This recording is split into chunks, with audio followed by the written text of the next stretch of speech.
Alors bonjour Claude Piette, tout d'abord un tout grand merci à vous de permettre au public du Centre culturel de Hanu de pouvoir vous écouter aujourd'hui en cette période de confinement.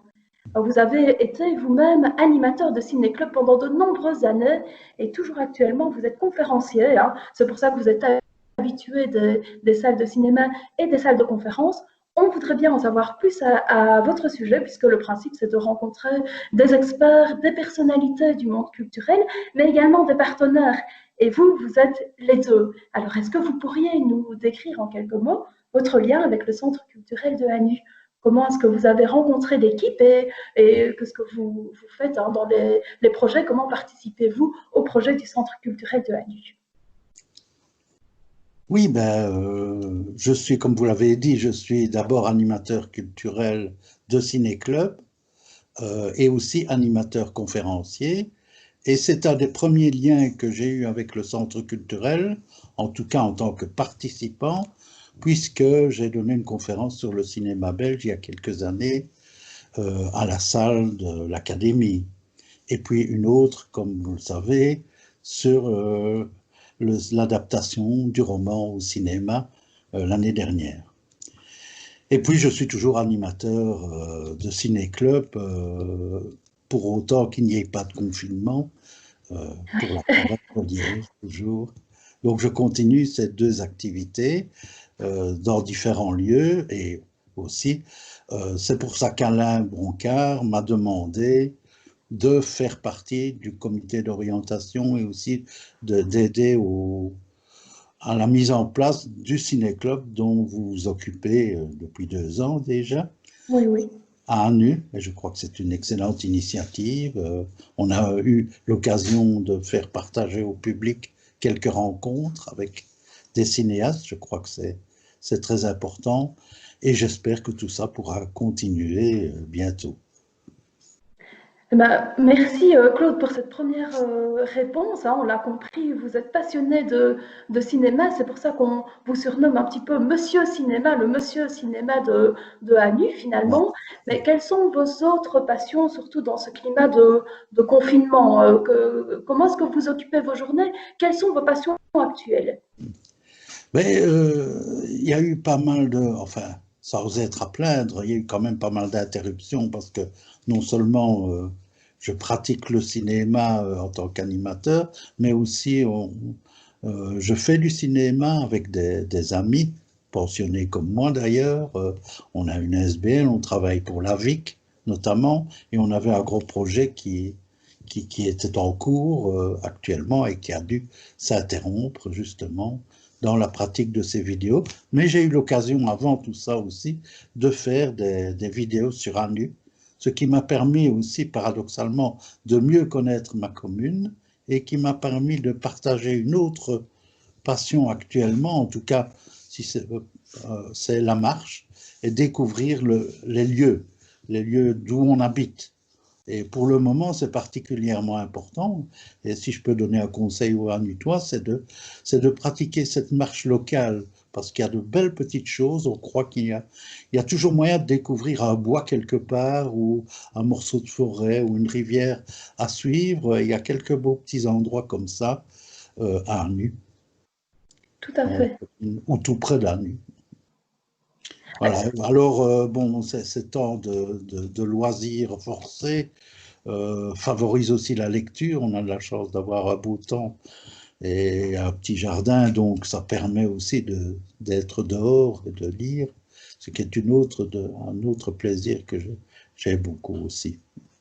Voilà. Et puis j'aime bien à Nu aller voir des expositions quand elles ont lieu. Vous le savez bien. Alors là, on l'a compris, hein, la lecture, la marche, le cinéma, mais vous avez quand même il y a quand même eu des changements dès le début du confinement. Quel a été votre état d'esprit finalement quand le confinement a commencé? Qu'est-ce que vous vous êtes dit? Qu'est-ce que vous avez pensé en fonction de vos activités et de votre emploi du temps, notamment? Mais oui, de nouveau, je dirais que comme beaucoup, on a été pris en plein vol, en pleine activité, puisque c'était au mois de mars. Le mois de mars était un mois particulièrement fourni en matière de ciné-club et il y avait encore quelques conférences aussi à donner. Donc ça a été une rupture un peu brutale, même si elle avait été un peu annoncée.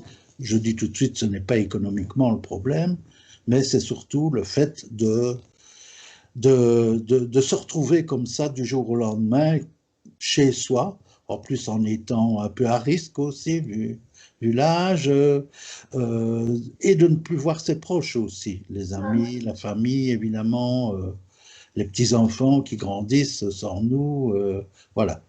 Mais Ouais. je dirais, maintenant, ça incite aussi à pas mal de réflexions.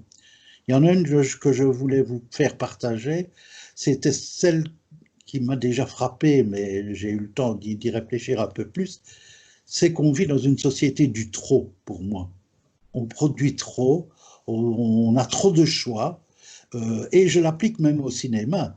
Il y a trop de films qui sortent, il y a des films qui ne rencontrent jamais leur public, et singulièrement le cinéma belge en est un bon exemple. Vous avez pu découvrir aussi qu'il y avait des belles pépites, mais que peu de gens en tout cas connaissent.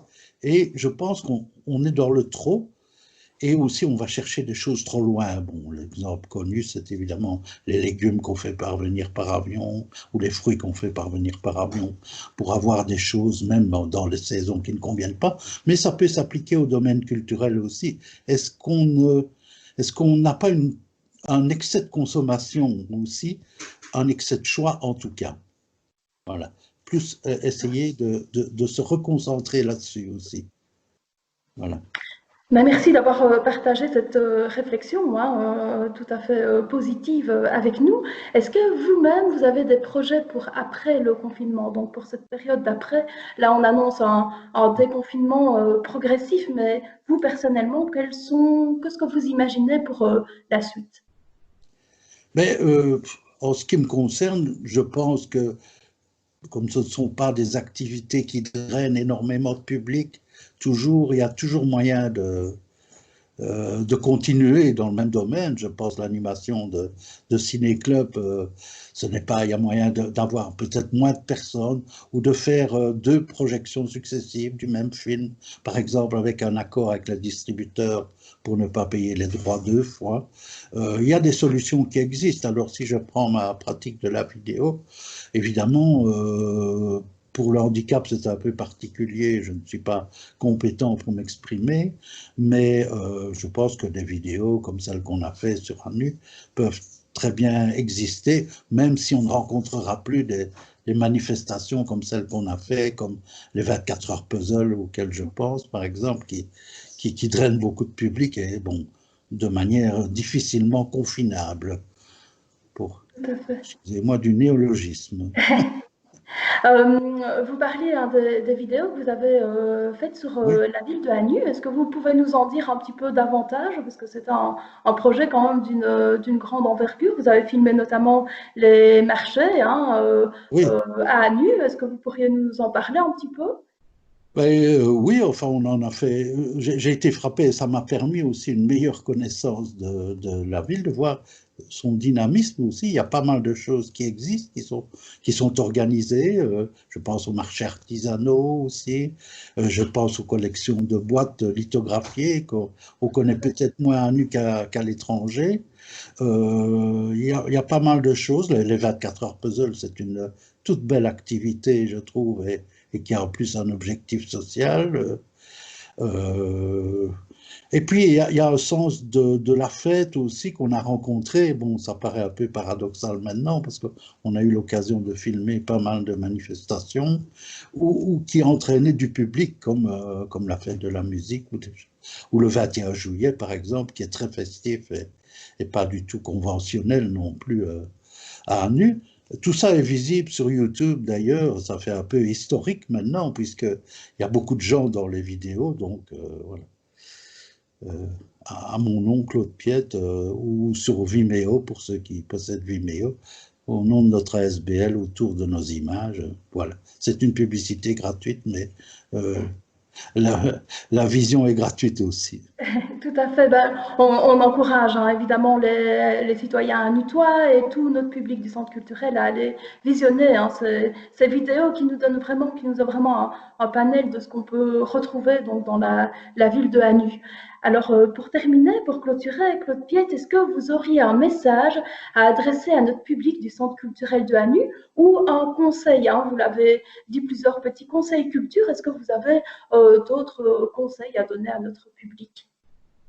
Oui, mais je pense que la fréquentation du centre culturel qui se veut de plus en plus proche des gens et proche de leurs préoccupations, c'est évidemment un ferment d'une cohésion sociale. On sait bien qu'Anus se caractérise par une multitude de petits villages aussi autour de Anus Centre, je dirais. Donc il y a un lien social à tisser. Je pense que là, le centre culturel qui le fait a un rôle essentiel à jouer en collaboration avec d'autres institutions, la bibliothèque, l'académie de musique, qui sont aussi des lieux culturels importants et avec lesquels vous collaborez régulièrement d'ailleurs.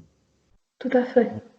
Eh ben, Claude Piette, un tout grand merci à vous de vous être livré à ce petit jeu de questions-réponses pour en savoir un petit peu plus sur votre personnalité, votre emploi du temps, comment vous viviez cette période de confinement. Je vous souhaite une excellente journée et pour notre public, on vous dit à bientôt pour la découverte d'une autre personnalité du monde culturel. Au revoir tout le monde. Merci à vous.